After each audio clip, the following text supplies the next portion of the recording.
الحمد لله وحده والصلاة والسلام على من لا نبي بعده أما بعد وقال تعالى أعوذ بالله من الشيطان الرجيم بسم الله الرحمن الرحيم إن الله اشترى من المؤمنين أنفسهم وأموالهم بأن لهم الجنة يقاتلون في سبيل الله فيقتلون ويقتلون صدق الله العلي العظيم اللهم صل على سيدنا ومولانا محمد صلى الله عليه وسلم في أول كلامنا وصل على محمد صلى الله عليه وسلم في أوسط كلامنا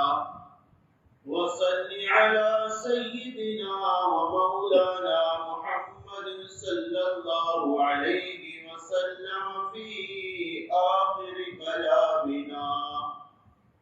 درود شریف اللهم صل على سيدنا ومولانا محمد صلى الله عليه وسلم.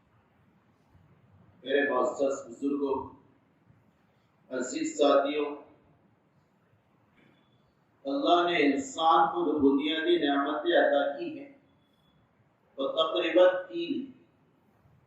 ایک تو ہے اس کی زندگی، دوسرا ہے اس کا وقت، اور تیسرا ہے اس کا مال. یہ بنیادی نعمتیں، ان تینوں کے بارے میں علماء کرام یہ فرماتے ہیں زندگی، وقت اور مال اللہ کی نعمت بھی ہے اور اللہ کی امانت بھی. زندگی نعمت بھی اور امانت بھی، وقت نعمت بھی ہے امانت بھی ہے، مال نعمت بھی ہے امانت بھی. زندگی نعمت اس وجہ سے ہے کہ صرف ایک بار ملی، اور کتنی ملی اس کا کسی کو کوئی خبر اور کوئی علم نہیں. اسی لیے روایتوں میں جو آتا ہے آخرت میں جو انسان ناکام ہوگا اس کی صرف ایک خواہش اور ایک تمنا ہوگی، وہ اللہ سے عرض کرے گا قال رب ارجعون، یا اللہ صرف ایک مرتبہ زندگی واپس دے، میں تجھے وہ عبادت کر کے بتاؤں گا جس سے تو راضی اور خوش ہو جائے گا. ایسی نعمت ہے. اس لیے روایت میں آتا ہے شہید شہادت کے بعد کسی چیز کی تمنا نہیں کرے گا سوائے اس بات کی تمنا کے یا اللہ زندگی دوبارہ مل جائے. اس کی وہ تمنا کرے گا شہید. ایسی نعمت ہے. اس لیے تو نبی اکرم صلی اللہ علیہ وسلم نے عجیب بات فرمائی. آپ سے پوچھا گیا ای الناس خیر، لوگوں میں سب سے بہتر کون ہے؟ ہمارے نبی نے فرمایا سب سے بہتر وہ ہے جس کی زندگی لمبی ہو اور عمل اچھا ہو. سب سے بہتر انسان ہے جس کی زندگی لمبی ہو اور عمل اچھا ہو، تو سب سے بہتر ہے. اور صحابہ نے پوچھا سب سے بدبخت اور سب سے برا آدمی کون ہے؟ نبی اکرم صلی اللہ علیہ وسلم نے فرمایا سب سے برا آدمی وہ ہے جس کی زندگی تو لمبی ہو لیکن عمل خراب ہو. وہ سب سے برا انسان ہے. تو زندگی کا لمبا ہونا عمل خیر کے ساتھ یہ سعادت اور نیک بختی کی علامت ہے. اسی کو کہا جاتا نعمت عظمیٰ ہے. اس لیے آپ زندگی کی قدر جاننا چاہتے اس آدمی سے آپ ملاقات کریں اور اس کا دیدار کریں جس کو زندگی کی آخری لمحات نصیب ہوئے، وہ سکرات اور وہ کربات اور مشقتوں میں دم توڑ رہا ہے، آپ اس پر غور کریں، مرنے والا کس پوزیشن میں۔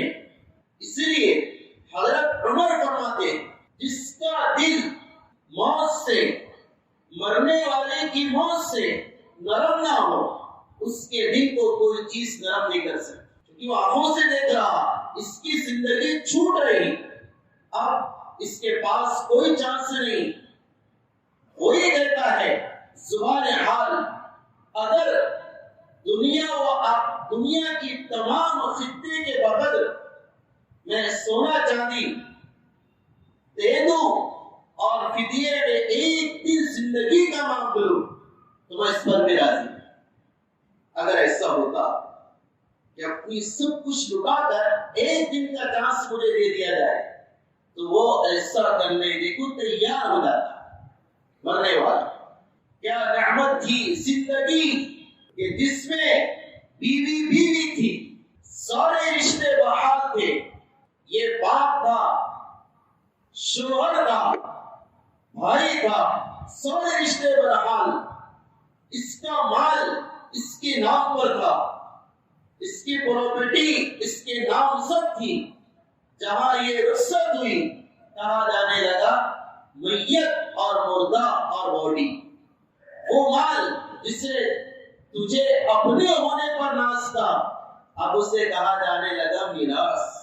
وہ اتنا عزیز ہو گیا زندگی کو چھوڑتے چھوڑتے اگر وہ وصیت کر جائے میرا پورا مال، میری پوری جائیداد فلاں کو دے دینا، شریعت کہتی نہیں، زندگی میں جب تو تندرست تھا، تجھے اختیار تھا، تو مال جسے چاہے دے سکتا تھا، اب تو زندگی سے مایوس ہو چکا ہے، اب تیرا اختیار مال پر بھی باقی نہیں رہا۔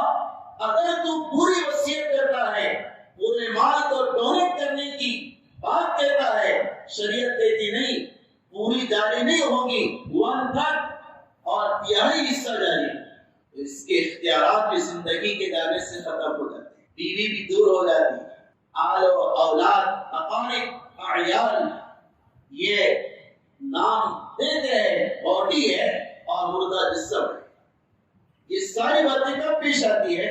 انسان زندگی کے نعمت سے مایوس ہو جاتا ہے، پھر اس سے قدر ہوتی ہے میری زندگی کیا نعمت ہے۔ تو ایک بات میں نے آپ سے کہی، زندگی نعمت ہے۔ دوسری بات، یہ زندگی امانت بھی ہے، امانت ہے اللہ کی۔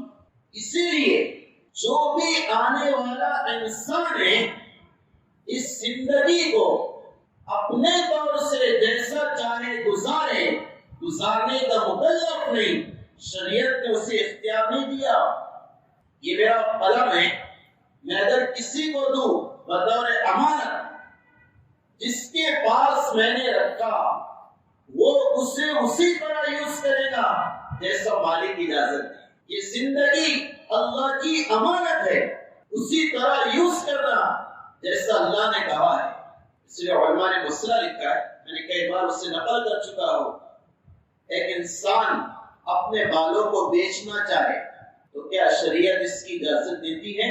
کہا کہ نہیں، یہ انسان اپنے بالوں کو بیچ نہیں سکتا ہے، کٹے ہوئے بالوں کو، حالانکہ وہ تو کٹ چکے۔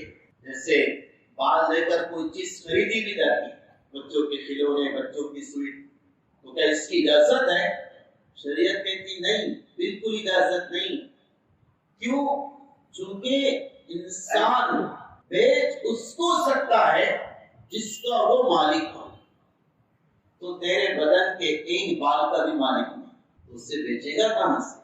یہ تو زندگی کا مسئلہ ہے، تیرے زندگی کا آخری لمحہ ہے اور تو موت سے ملاقات کرنے والا ہے، تو صحت یاب تھا، اچانک موت نے تجھے اپنی گرفت میں لینا چاہا تو اب چاہے اپنی کڈنی کو ڈونیٹ کر دوں اور کسی کو دے دوں، کیونکہ میں قبر میں جاؤں گا مٹی تلے، یہ پوری باڈی کو مٹی ہو جانا ہے، تو کیا میں موت سے پہلے اپنی کڈنی کے بارے میں کسی کے لیے وصیت کر سکتا ہوں یا نہیں؟ شریعت کہتی نہیں، نہ کڈنی دینے کی وصیت کرتا ہے، نہیں کر سکتا ہے۔ اسی طرح باڈی کے کسی پارٹس کے بارے میں، جسم کے کسی حصے کے بارے میں ڈونیٹ کرنے کی وصیت یہ انسان نہیں کر سکتا ہے، ناجائز ہے، حرام ہے۔ سمجھے؟ چونکہ امانت ہے۔ کیا ہے؟ امانت۔ میں نے آپ کے پاس قلم دیا، وہ آپ کے پاس امانت ہے، آپ میری اجازت کے بغیر کسی کو نہیں دے سکتے، ورنہ خیانت کرنے والے ہوں گے۔ اس لیے تو فرمایا جسم پر گوندنا، کسی چیز کو ٹیٹو بنانا، اعضائے بدن پر کسی نقش و نگار کو منقش کرنا، اس کا کیا حکم ہے؟ شریعت کہتی بدن کے کسی بھی حصے پر ٹیٹو بنانا یا گوندنا یہ جائز نہیں، چونکہ بدن تیری ملکیت نہیں، اللہ کی امانت ہے۔ تو اسے اپنی چاہت کے مطابق استعمال نہیں کر سکتا، تو اسے اللہ کے حکم کے مطابق استعمال کرے۔ اللہ نے جیسا کہا ویسا تجھے کرنا پڑے گا، ورنہ تجھے خیانت کا گناہ ہوگا۔ اب آپ کے سمجھ میں آ رہا ہو، شریعت کے کسی بھی باڈی پارٹس کو انسان کے اختیار کے مطابق استعمال کرنے کی اجازت نہیں دی۔ اللہ نے کہا آپ میری امانت ہے، وہی دیکھنا جہاں میں بولوں گا، اسی کو دیکھنا جس کو دیکھنے کی میں اجازت دوں گا۔ کان میری امانت ہے، وہی سننا جو تجھے میں کہوں گا۔ زبان میری امانت ہے، وہی بولنا جو میں کہوں گا۔ تیرا پیٹ میری امانت ہے، اس میں وہی ڈالنا اس کا میں تجھے حکم دوں گا۔ میں جیسے کہوں گا ویسا استعمال کرنا، تو امین ہوگا ورنہ تو خائن ہوگا۔ اس لیے مشائخ نے اچھی بات کی۔ ہم نے ایک حدیث سنی ہے، 7 آدمی عرش کے سائے میں ہوں گے، ان میں سے پہلا آدمی وہ ہے جو عادل بادشاہ ہو، انصاف کرنے والا حاکم، وہ عرش کے سائے تلے ہوگا۔ محدثین تو اس کا مطلب جو ظاہری ہے وہ بیان کرتے کہ بھائی امام حاکم ہے، بادشاہ ہے، عدالت والا ہے، انصاف والا ہے، وہ عرش کے سائے میں ہوگا۔ مشائخ نے اچھی بات لکھی ہے کہ دیکھ یہ حدیث کی فضیلت جہاں پر بادشاہ کو حاصل ہے وہاں پر تجھے بھی حاصل ہو سکتی ہے۔ اللہ نے بدن کے اعضاء پر تجھے نگراں بنایا، حاکم بنایا۔ اللہ نے کہا دیکھ ہاتھ یہ تیری حکومت کے تلے ہے، میری اجازت سے اسے وہاں استعمال کرنا جہاں میں کہوں گا، انصاف سے استعمال کرنا، آنکھ کو انصاف سے استعمال کرنا، کانوں کو انصاف سے استعمال کرنا، پیٹ کے ساتھ انصاف کرنا، اعضائے بدن کے ساتھ انصاف کرنا، تو تجھے بھی وہ فضیلت حاصل ہوگی جو حاکم بادشاہ کو حاصل ہوگی، اور اللہ تجھے عرش کا سایہ عطا فرمائے، کیونکہ تو نے کیا کیا؟ اپنے باڈی پارٹس کے ساتھ انصاف کیا ہے۔ جیسے بادشاہ رعایا میں انصاف کر کے اللہ کے عرش کا سایہ حاصل کر سکتا ہے، اسی طرح یہ حضرت انسان اعضائے بدن کے ساتھ انصاف کر کے عرش کا سایہ حاصل کر سکتا ہے۔ تو یہ امانت ہے۔ اسی طرح مال یہ نعمت ہے اللہ کی، مال کی سعادتی برائی کی علامت نہیں ہے۔ حضرت سفیان ثوری رحمت اللہ علیہ کا ملفوظ غور سے سننا، حضرت فرماتے ہیں مال کی سعادتی بہتر ہے متقی کے لیے، اس کے لیے متقی کی، اللہ سے ڈرنے والے کے۔ اور آگے بات اچھی لکھی ہے جس کا آج کل معائنہ ہوتا ہے، تجربہ ہو رہا ہے، دیکھا ہوگا کہ حضرت فرماتے ہیں مال نعمت اس وجہ سے ہے کہ اگر زندگی میں انسان غریبی، فقر، فاقہ، حالات ان مصیبتوں سے دوچار ہو، حالات میں گر جائے، غریبی اور فاقے کے زد میں آ جائے تو یہ ہو سکتا ہے کہ وہ سب سے پہلے مال کے بدلے، دنیا کے بدلے دین کا سودا کر لے گا. سمجھے؟ یعنی دنیا کو کس کے بدلے حاصل کر لے گا؟ دین کو بیچ کر.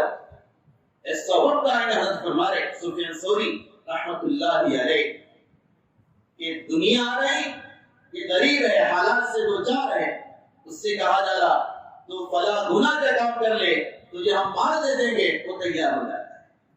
چونکہ غریبی پاپا انسان کو اللہ کے نافرمانی پر آمادہ کر دے. سمجھے؟ اس لیے مال بھی رحمت ہے. میں آپ کو بخاری کی روایت سے اس کا حوالہ دوں.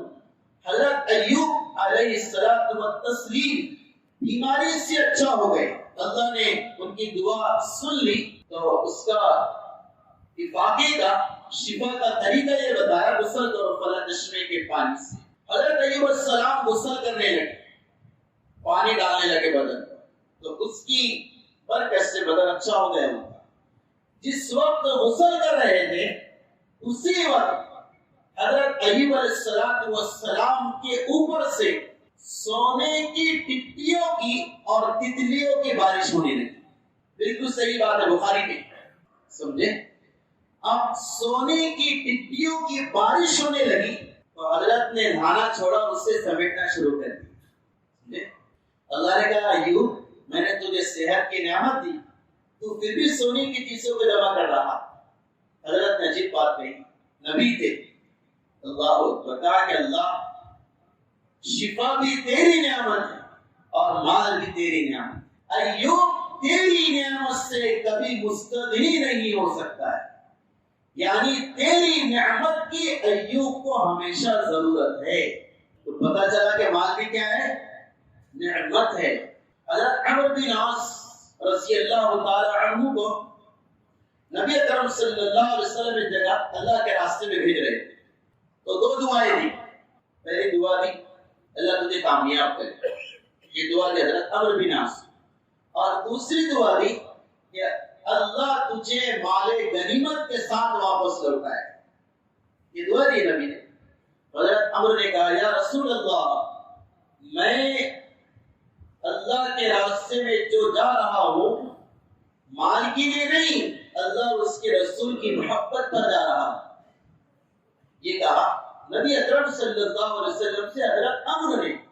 تو نبی اکرم صلی اللہ علیہ وسلم نے سن کر فرمایا عمرو، گرچہ تو تیری نیت اللہ اور اس کے رسول کے محبت میں جان دینا ہے، اللہ کے راستے میں جانا ہے، لیکن مال بھی تیرے حق میں مفید اور بہتر ہے تاکہ تو اس کے ذریعے اسے وہاں لگا سکے جہاں پر اللہ نے حکم دیا ہے. تو یہ نعمت ہے مال. اور مال امانت بھی. مال کیا ہے؟ امانت. اس لیے کوئی مسلمان مرد عورت اپنی مرضی سے جہاں چاہے مال لگا نہیں سکتے. جہاں چاہے لگا دو، گناہوں میں لگا دو، خیانت میں لگا دو، کسی کو ذلیل کرنے میں لگا دو، کسی کو برباد کرنے میں لگا دو. نہیں، شریعت اس کی تمہیں اجازت ہرگز نہیں دیتی. وہ تیرے پاس امانت ہے، گرچہ دنیا میں تیرا نام اس پر چڑھا ہوا ہے لیکن آخرت میں وہ یہ ہے کہ اللہ نے تجھے دیا ہے. اس لیے 1 روپے بھی میں اپنی مرضی سے نہیں لگا سکتا، وہاں پر لگانا پڑے گا شریعت کے. اس لیے تو 1 روپے کا سود لینا دینا بھی منع ہے. 1% انٹرسٹ لینا دینا بھی کیا ہے؟ منع ہے. کیوں؟ شریعت کہیں گرچہ تو سوچ رہا 1 روپے تو ہے، وہ بھی میرا ہے، اس لیے میں 1% انٹرسٹ لینا دینا کر دوں. شریعت کہتی نہیں، 1 نہیں، ½ % بھی نہیں کر سکتا ہے، کیونکہ امانت ہے. کیا ہے؟ امانت ہے، اس میں 1 رتی برابر تو خیانت نہیں کر سکتا ہے. اس لیے وہ مشہور سوال آخرت کا، جس کو دیے بغیر قدم میرے آپ کے ہٹنا نہیں ہے، طے بات ہے. آقا نے فرمایا بنی آدم کے قدم اس وقت تک نہیں ہٹیں گے جب تک کہ 5 سوالوں کا جواب نہ دے دے. ان میں سے ایک یہ ہے مال کہاں سے کمایا اور کہاں خرچ کیا، نہ ہم اسے لانے میں مختار ہیں اور نہ اسے خرچ کرنے میں مختار ہے۔ لانے میں بھی پابند ہے، خرچ کرنے میں بھی میں آپ پابند ہوں اس مال کو۔ سمجھ آئی بات؟ اور تیسری چیز ہے وقت۔ یہ بھی انسان کی زندگی کے لیے نعمت بھی ہے اور امانت بھی، بڑی نعمت ہے وقت۔ اس لیے روایت میں آتا روزانہ سورج مشرق سے طلوع ہوتا ہے تو وہ ندا دے کر صورت حال سے بنی آدم سے کہتا ہے میں تیرے زندگی میں آیا، کوڑا کاغذ کوڑا ورق پیش بن کر آیا، تو مجھ پر جو نیکیاں لکھ سکتا لکھ لے، اس لیے کہ اس رب کی قسم جس نے مجھے ادھر سے طلوع کیا، میں تیرے زندگی میں آج آیا، کل نہیں آؤں گا۔ یہ صبح اس کو ندا دیتی ہے، شام جب غروب ہوتا ہے وہ ندا دے کر جاتا ہے کہ وقت کی قدر کر لے، وقت کو صحیح لگا لے، یہ امانت بھی ہے، نعمت بھی ہے، تو کامیاب ہے اور برباد ہوگا۔ اس لیے امام ابو حنیفہ رحمۃ اللہ علیہ نے اپنے بیٹے حماد بن ابی حنیفہ کو 5 حدیثیں بتائی اور کہا کہ حماد 5 لاکھ حدیثوں کا مطالعہ کیا، ان میں سے 5 احادیث تجھے بتاتا ہوں، غور سے سننا، اگر تو اس پر عمل کر لے تو تو نے گویا کہ سارے دین پر عمل کر لیا۔ آپ بھی عمل کریں گے انشاءاللہ۔ 5 لاکھ میں سے 5 نکال کر امام اعظم ابو حنیفہ نے اپنے فرزند ارجمند حماد بن نعمان کو بتایا ہے۔ پہلی نصیحت انما الاعمال بالنیات، سارے اعمال نیتوں سے ہے۔ اللہ اس کا پیمانہ تو اللہ کے پاس ہے، تو کس کے لیے کر رہا اور کیوں کر رہا، کیوں تھک رہا، کیوں جاگ رہا، کیوں چل رہا، کیوں تپ رہا، کیوں چھوڑ رہا، کیوں ملاقات کر رہا، اللہ جانتا ہے۔ علامہ نبی نے عجیب باتیں کی ہے، سارے فضائل اس وقت ہے جو تمہیں قربانیوں پر ملیں گے جبکہ تمہاری نیت اچھی، ورنہ بڑی بڑی قربانی والے بھی محروم کر دیے گئے۔ تو خیر وقت کم ہے، تو پہلی چیز انما الاعمال بالنیات، سارے عمل نیت سے۔ دوسری حدیث حلال بھی واضح ہے، حرام بھی واضح ہے، اس سے بچو۔ ان کے درمیان میں مشتبہ چیزیں ہوتی ہے، متشابہات اسے کہتے ہیں، انسان کے دل میں ڈاؤٹ ہوتا کروں کہ نہ کروں، تو تو اس سے بھی بچنا، اللہ تعالیٰ تجھے متقی بنا دے۔ تیسری حدیث تم میں سے کامل ایمان والا اس وقت وہ بنے گا جب کہ اپنے بھائی کے لیے وہ پسند کرے جو اپنے لیے پسند کرتا ہے۔ چوتھی حدیث تم میں سے کوئی کامل ایمان والا نہیں ہو سکتا جب تک کہ میرے لائے ہوئے دین کے دعوے اس کی خواہش نہ ہو جائے۔ اور 5ویں حدیث حضرت نے ذکر کی جس کے لیے میں نے پورا بتایا کہ دیکھ اسلام کی خوبی یہ ہے لا یعنی بیکار مشغلوں کو اور فضول باتوں کو چھوڑ دے، اللہ تجھے ایسا ایمان والا بنائے گا کہ تیرا ایمان تجھ پر جچے گا اور اس کی زینت ظاہر، تیرا مسلمان ہونا جچے گا، تیری زندگی سے خوبصورتی نظر آئے گی اگر تو لا یعنی کو چھوڑ دے گا، وقت کو لا یعنی میں لگانے سے پرہیز کرے گا۔ اسی لیے میں نے کہا وقت نعمت بھی ہے، امانت بھی ہے۔ اس لیے میرے عزیز بزرگوں دوستو، ان تینوں چیزوں کو زندگی، مال، وقت ہم نہ اپنے اختیار سے لگائیں اور نہ اپنی مرضی سے جہاں چاہے خرچ کرے، وہاں لگاؤ جہاں اللہ نے کہا ہے، اللہ کے دین پر لگاؤ، جان، مال، وقت اللہ کے دین کے سرزد و شادابی میں لگاؤ، اللہ کے دین کو بلند کرنے میں لگاؤ، اللہ کے راستے میں لگاؤ۔ تو یہ نعمت کا بھی حق ہوگا، امانت کا بھی حق ادا کرنے والا ہوگا، ورنہ نعمت کی بھی پوچھ ہے۔ وَلَتُسْأَلُنَّ يَوْمَئِذٍ عَنِ النَّعِيمِ، اللہ تجھے ٹھنڈے پانی اور باسی روٹی کے بارے میں بھی سوال کرے گا۔ اس کی تفسیر میں اگر صحیح گزارا تو امانت کا بھی حق، نعمت کا بھی حق، ورنہ نعمتوں کی بھی پوچھ اور امانت کی بھی پوچھ. نبی نے فرمایا گناہ کبیرہ ہے امانت میں خیانت کرنے والا. آپ نے فرمایا مومن تین کام نہیں کر سکتا، جھوٹ نہیں بول سکتا، دھوکہ نہیں دے سکتا، امانت میں خیانت نہیں کر سکتا. اللہ تعالیٰ ان باتوں پر مجھے آپ کا عمل کی توفیق عطا فرمائے. اپنی زندگی کو اللہ کے راستے میں لگاؤ. 4 مہینے اپنی زندگی کو بنانے کے لیے، اپنے ایمان کو بنانے کے لیے، آخرت کو بنانے کے لیے اللہ کے راستے میں نکلو. اللہ تعالیٰ مجھے آپ کو عمل کی توفیق